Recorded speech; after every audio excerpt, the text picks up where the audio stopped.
Good morning mga lalabs. So, very early morning na kami nag-walking kasi may schedule kami ngayon ni Yuki sa veterinarian. So, magpabaksin kasi siya ngayon.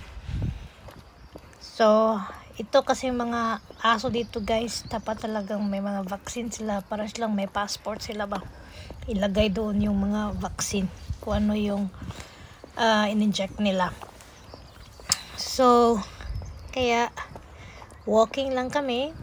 Hindi naman kalayuan ang vet namin. So, siguro mga 10 minutes lang walking. Oo, malapit lang. So, kaya ngayon excited si Yuki na magpunta doon. So, first time namin.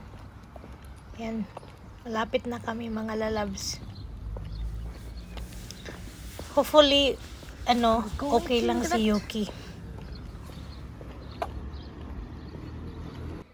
So, nandito na pala kami. So, I'm waiting na lang sa doctor. Hindi na ako naka-video kasi alam nyo guys, may malaki kasing aso kanina na lumalabas. Tapos, parang natakot si Yuki. Kaya ganon.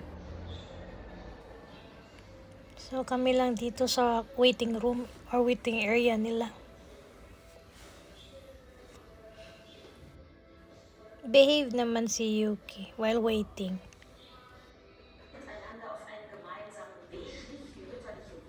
So, tapos na pala kami napabaksin. So, lang kami, waiting for the papers na lang. Tapos, uwi na din.